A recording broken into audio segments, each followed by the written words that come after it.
So if you've been putting in some time into Warhaven, you may or may not have been slapped around a bit, well, by everyone.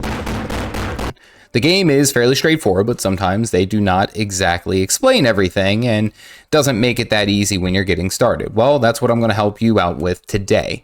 Here are the 7 things you need to learn fast in Warhaven to start winning more matches. First, without a doubt, the most important thing is you need to learn not to be a hero.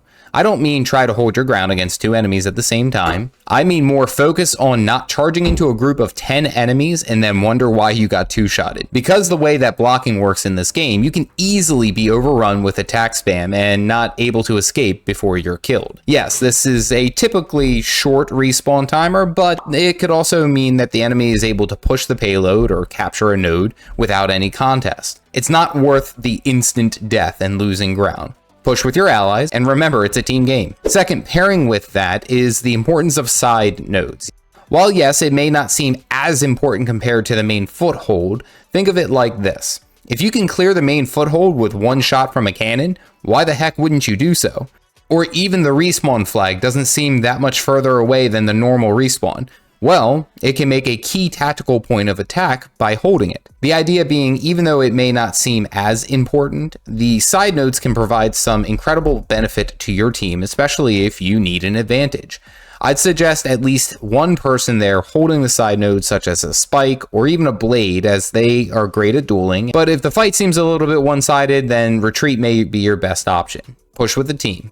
The third thing you should learn fast is your trauma bar. Trauma is the grayed out bar that you take when you are staggered, knocked away, or take a big hit but you block it.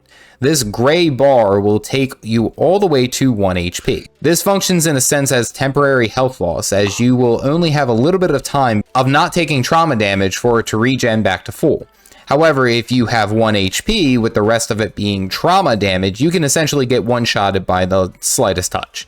Pay attention, for example, when you block a cannon shot and you take massive trauma damage when this happens. Create some space, allow your HP to regen a bit before charging back into battle. Fourth, and probably one of the most important ones, is just change your soldier. Your soldier can be swapped in and out when you respawn to better suit the changing field of combat. If you are in, for example, a team fight and you keep getting devastated because your team doesn't have a guardian or a smoke, switch! Being too rigid and staying with one single soldier and not changing to better suit the needs of the battle can make it that much more difficult if you want to get a win. I bring up, for example, too many spikes on your team where a Warhammer may be better suited. Spikes are great at keeping distance, but perhaps a heavy Warhammer swing from the flank that can cause the entire enemy team to crumble. Point being, while yes, you may be great at one soldier, don't forget to provide some support or change it up when your team needs it. Speaking of what your team needs, flanking! Good gracious, flank the damn enemy. This should make sense, of course, making sure to attack enemies where they are the weakest, which is, of course, when they are distracted by your allies. Sometimes it means disengaging for a minute until your allies respawn and push the node for you to charge in with a full horizontal swing from the side. It may take a bit longer to flank the enemies and may cause you to not be an immediate action, but getting a quick kill or pressuring their smoke from healing could make the big difference between winning a fight and losing a fight. Also, as a note with this, use height to your advantage, especially if you're playing Spike. Next is an important one, but it often overlooked, and that is the Relics.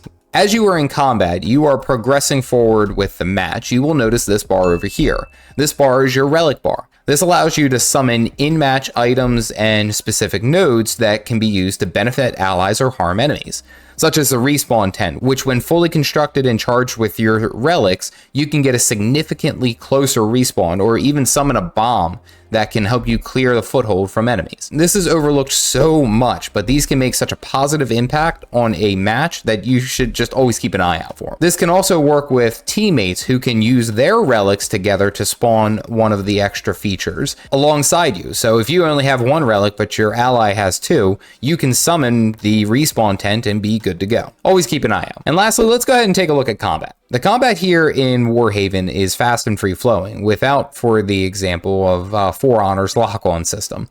Essentially, you swing wherever you point your character, and you should always be swinging where you think you will hit the enemy, but who do you swing against?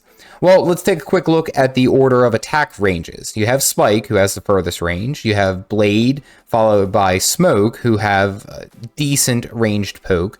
Then you have Warhammer, Guardian, and Hush. I believe Guardian and Hush are about the same range.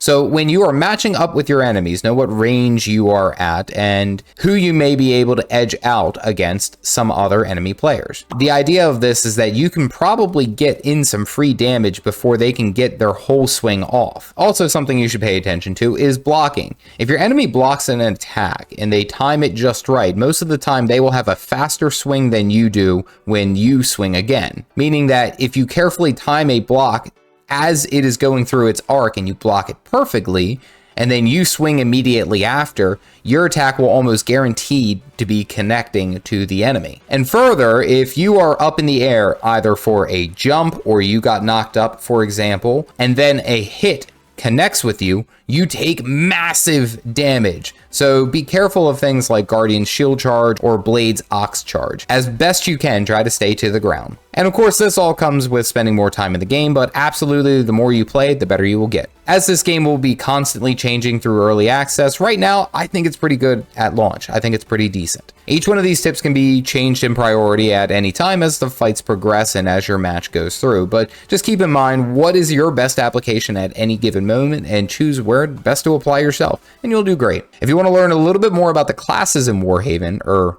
the soldiers, click this video here. Stay caffeinated, folks.